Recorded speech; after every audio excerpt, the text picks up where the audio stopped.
Minimalism is the movement that encourages you to live with less. Less stuff, less possessions, less clutter, and find more joy and more time to focus on what matters. So, what is minimalish? It's a grace-filled way of doing the same thing. Sustainable, realistic minimalism that actually makes sense for your life. The Minimalish Podcast is here to help you make life lighter, realistically. I'm your host, Desiree, and my passion is to help you create room for what matters to you by cutting the clutter and excess stuff in your home and your life. It's not just about decluttering and having a tidy home, but about how having less stuff will give you more time and more space to focus on creating the life you actually want to live. We'll talk about topics of minimalism, motherhood, simple, intentional living, and everything in between here on the show each week. Let's walk towards simple together.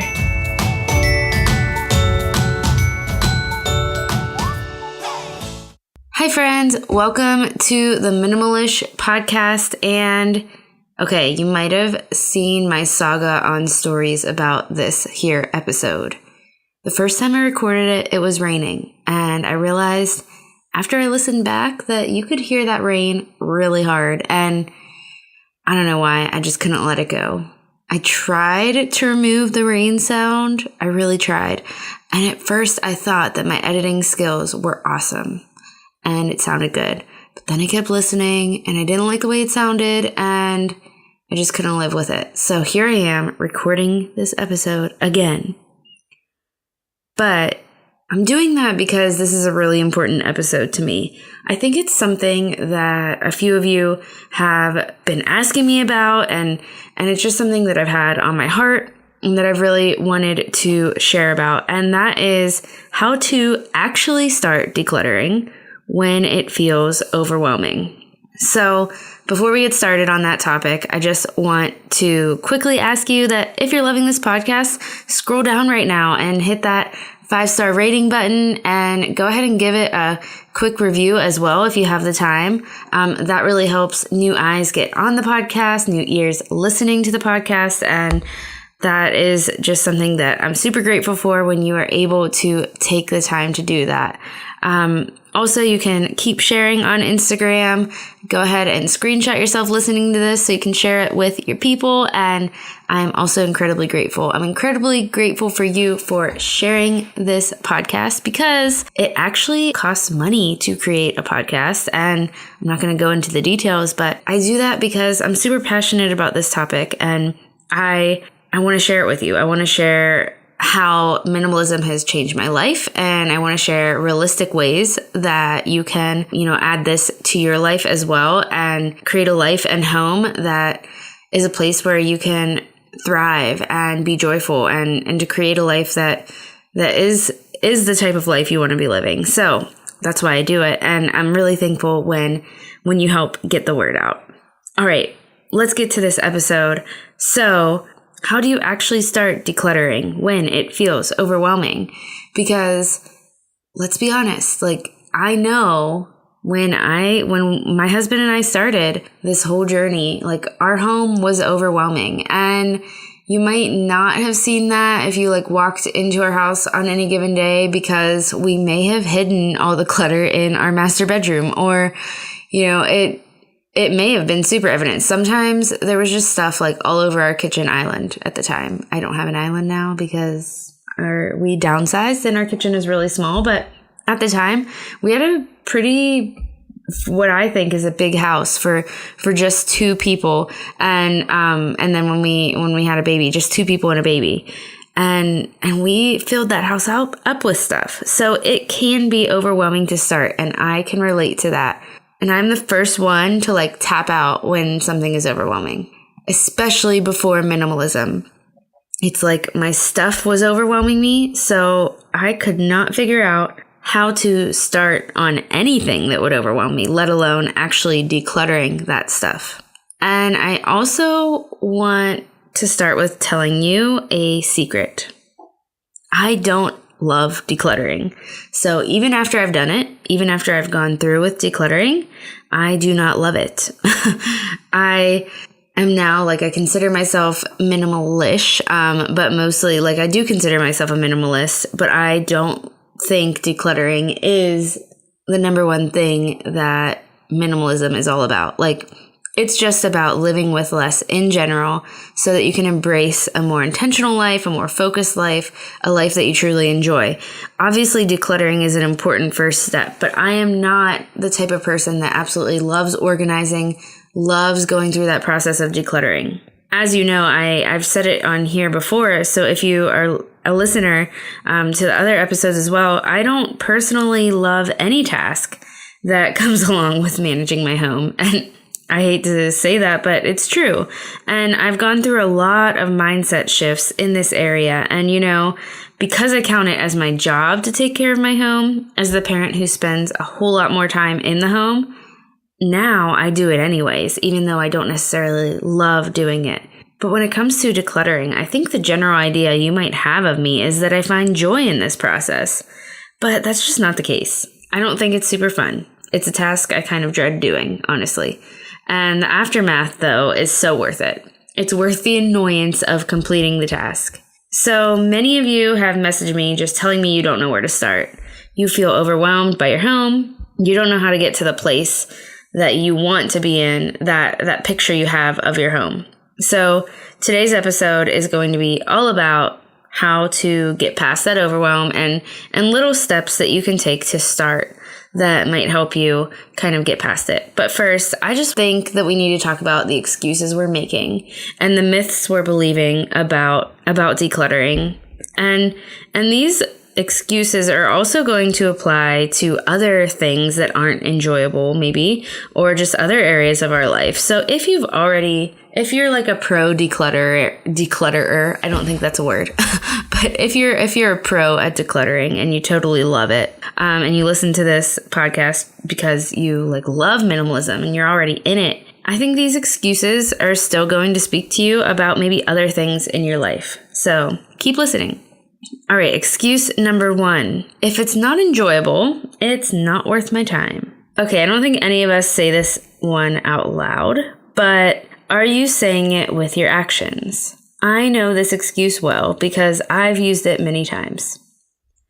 I consider myself a former star procrastinator, and there are still some tasks that I procrastinate on to this day. I have found ways around my procrastination. I have found ways to stop myself from procrastinating, but as a procrastinator or a past procrastinator, this is the excuse I don't say out loud, but it's probably the truth behind why I find myself avoiding certain tasks still. I've had to really shift my mindset around this. And the first thing I want you to do is something that I've had to do is realize that we've got to get through the hard stuff to get to the good stuff. Decluttering is one of those hard things. You might even have some emotional baggage you're going to have to sort through once you start. So it's not just the actual task of decluttering that's physically hard or just mentally hard. It can be emotionally hard too. But it's worth your time. The hard things in life are often the ones that are most worth your time. They lead to the best outcomes. So it's going to take some time to do this. It might be hard to get started. It might be hard to keep going. It might be hard to push yourself to do this. And it most likely won't be fun. It might get emotional even, but do it anyways, because the best things don't usually come easy. The second excuse that I've actually heard specifically through a survey I did on Instagram is my kids are in my way. They are a roadblock. So I'm going to say this next thing to give you a picture of what it looks like when I'm decluttering.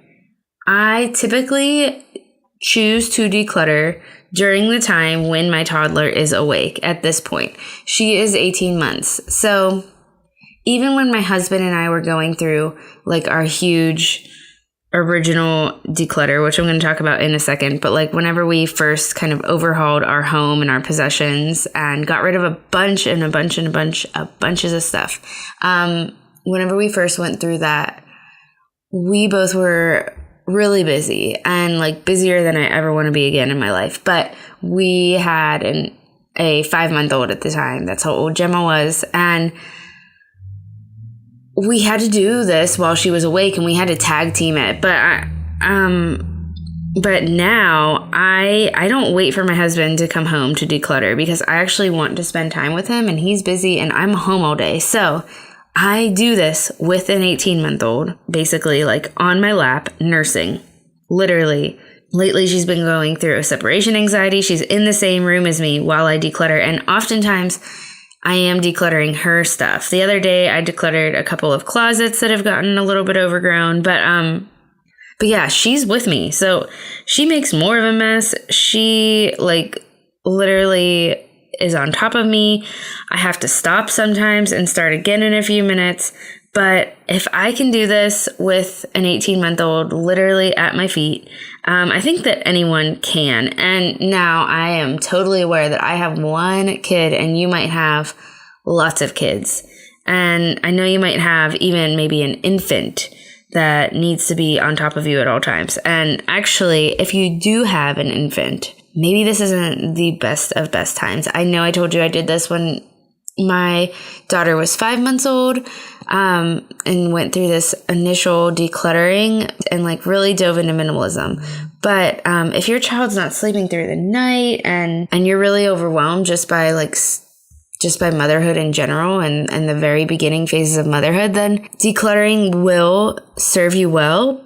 But maybe just wait a month or two until you can adjust to motherhood a little bit better. That might be helpful. If you do have some type of routine, if you are able to find time to declutter with an infant, then go for it. But I just wanted to give you some grace if that's you. But if you do have a lot of kids, I know for the rest of us that don't have infants, if we are moms, our kids are going to butt in. And I know you might have multiple kids, and that's a lot. I know that. I can imagine that is a lot. But guess what? This is the season you are in. This is the life you chose. Don't let your kids be your excuse. And I don't say that to be preaching at you. I tell myself this. My kid cannot be my excuse because I am with her all day. I could make lots of excuses. But I'm not going to just let my days drag on and do nothing. Not that there's not value in doing nothing every once in a while, but I'm not going to do nothing all day and get nothing important accomplished just because I have a toddler with me all day. She is with me while I do these things, and I am teaching her the value of working hard at something that is important to you. And if it's important to you to declutter your home, then do it with your kids, So some ways that you can do this. First of all, don't let them be your excuse and let them help, even if it makes a little bit more of a mess. If they make a little bit more of a mess, then it just is going to take a couple extra minutes to go through it. Maybe you can send them to grandma's house or a family member's home for a bit if you live near family, or a friend's home. Swap some time with a friend so that you can get a little bit of a break and get more done. Or stop every 15 minutes and take care of them, but then keep going. It doesn't matter how you do it. It just matters that you just keep going. Because if you are a mom and you want to declutter, your kids are going to be in the way. And we can choose to think of it that way, or we can choose to get around that mindset and look at it this is our season. We're moms and we have kids, and yes, they make things harder, but we've got to push through that. They are going to be in the way, and it's not an excuse. It's just a fact. Are your kids in the way when you want to go to the bathroom? Probably. Do you do it anyways? I hope so, or else you're going to end up with some health issues. So I know that is not the most pleasant comparison, but it's the truth. And what I'm trying to say is just, get past that idea that your kids are making this harder or your kids are a roadblock. It's true, maybe, but you can move past that. And your kids will survive if you spend time decluttering. I really encourage you to bring them along with you on this process, whether that's you've got a toddler who can't really help, but can just be there in the same room as you, or you've got older kids and you can really explain this to them and have them help you with it. Because you're not just doing this for you, you're doing it for them too. And I just want you to know that I get in this mindset about a lot of things too. Like I can find myself momentarily in this place where I've got a toddler having a tantrum and maybe she's just been really difficult in that day, and I'm at my end and I feel like, maybe I'm feeling for that moment she's a roadblock and she's in my way of whatever it is I'm trying to do. But I've learned to shift my mindset when I'm feeling that way to remembering that this is my season and this is one of my greatest jobs right now, or one of my greatest roles is being a mom. So she comes first in that sense of whatever it is I'm trying to get done. And if I have to wait till she's napping, then you know what? That's how it's going to have to be. If I'm going to have to stop momentarily to play with her, that's how it's going to have to be. The point is, we've got to snap ourselves out of this mindset that our kids are in our way, because whether, I know we might fall into it momentarily, but if we can find a way to shift ourselves out of this mindset, we're going to get a lot more accomplished in our days. But it's not just about getting things accomplished. It's about enjoying our days and finding joy in our children, because if we're constantly thinking they are in our way, they are a roadblock, and we have this victim mindset about motherhood, like we are the victim, our kids are against us, then that's just kind of, to me, that sounds like a joyless day. And I don't want to live in that kind of day. I don't want to live in that kind of motherhood. So I found ways to get myself around this mindset. And it really just takes like recognizing when I'm in that moment where I'm believing that my child is blocking me from something or that she's in my way, and shifting to the fact that like, okay, I am the mom. I am here to take care of her right now. And, she is a toddler or, whatever, if you have older children, like you are the adult. So if they're being difficult, you are the one who needs to be the adult in this situation and tend to them or, work around that situation. So I don't want to go on and on about this anymore, but I just kind of wanted to talk a little bit about how I've shifted my mindset in those moments, because yes, my toddler does have days where she's more difficult and driving me crazy, and I can fall into feeling like she's in my way, but I've got to get around that mindset. We've got to move past that excuse, because that's what it is. It's an excuse. All right. Excuse number 3 is I don't have time. And we all are short on time. Like, I feel like everyone in the world believes they're short on time. I know that's a blanket statement, but as moms, we really feel short on time. And I'm sure you're dedicating your time to important things and important causes. But the truth is, if something is important to you, you've got to make time for it, and you will make time for it. So find the time for this if it's important to you. Wake up earlier. Do it after the kids' bedtime. Work on it during nap time, weekends, whenever you possibly can. And I'm gonna go back and backtrack a little bit. When my husband and I were first diving into minimalism, decluttering our entire home, we were both working outside of the home. I was personally working part-time outside of the home, and then I had 2 work-from-home jobs plus a baby who was about 5 months old, and that life was rough. Like, I'm so thankful that we found minimalism, because minimalism helped me out of that situation, which I will talk about in a later episode.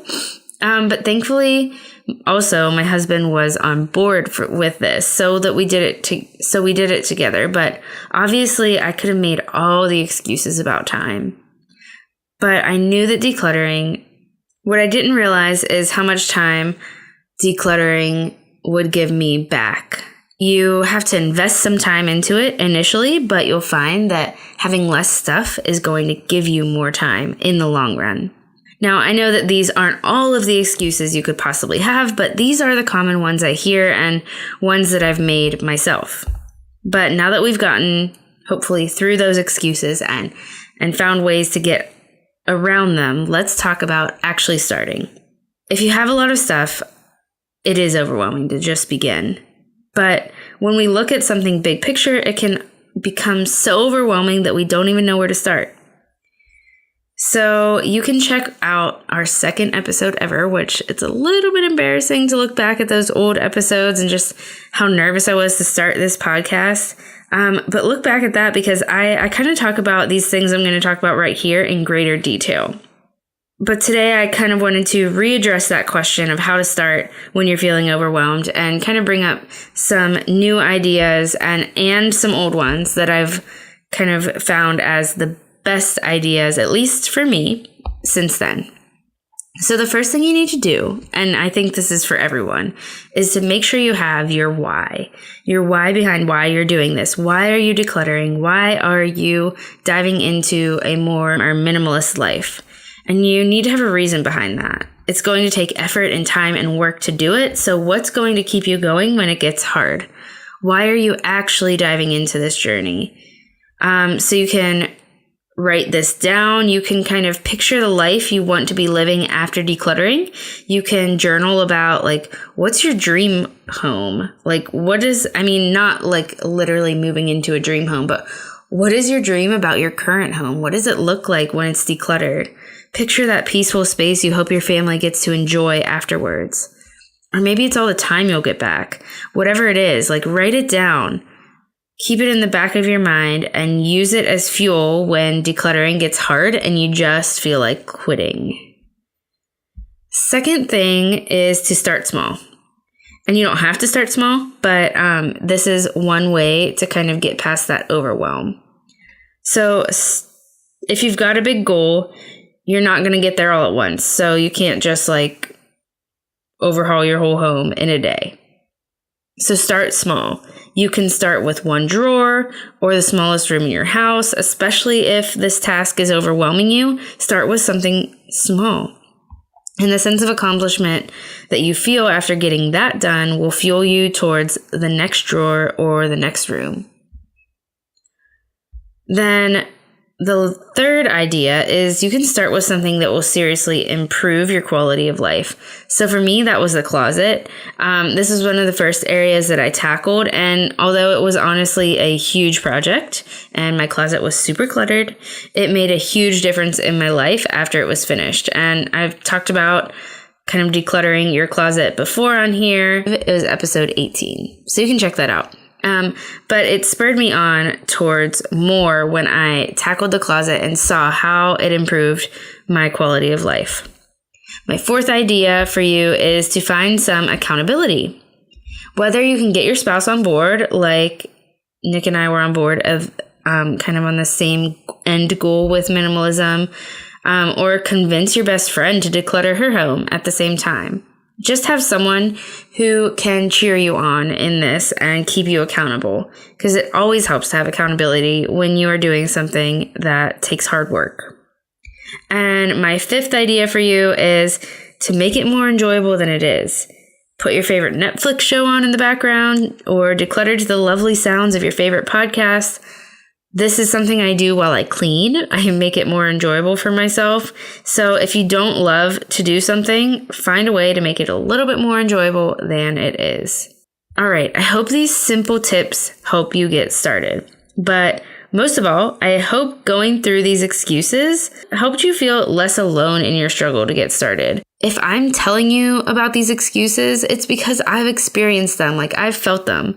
And you're not alone in feeling them. You're not alone in feeling like this is hard. But it's your choice whether you let those excuses get in your way or you move past them and you move towards the life you want to live and the home you want to live your life in. I have a free resource that I created for you. It is called Making Room, and it's based around my philosophy for this podcast, which is to make room for what matters. So this resource is going to take you through the 3 steps that I believe it has taken me to get to this point where minimalism has really changed my life. And it starts with this, what I just talked about today, and that is the physical decluttering. And then I go into kind of decluttering your actual life and your schedule and your mindset, and I talk about slower living. So this is just a free resource that's available to you to help you get started. If you want that, you can head to DesireeEndries.com/maketheroom. That's DesireeEndries.com/maketheroom. Next week on the show, I am going to share my interview with Brittany from Homegrown Traditions. She is an amazing mom of 4 kids, and she talks all about simplifying family life. So if you've got older kids, you're not going to want to miss this episode. If you've got any kids at all, you're not going to want to miss this. But she is just a seasoned mom, and she really talks about different ways to simplify. I love our conversation. She is such an encouraging person, and I really hope that you tune in next week to hear that conversation. Thank you so much for listening today. I really hope this episode spurs you on to get started decluttering, get started with minimalism, and if you've already started, I hope this episode just gives you a little more encouragement on your journey as well. I will talk to you next week, friend.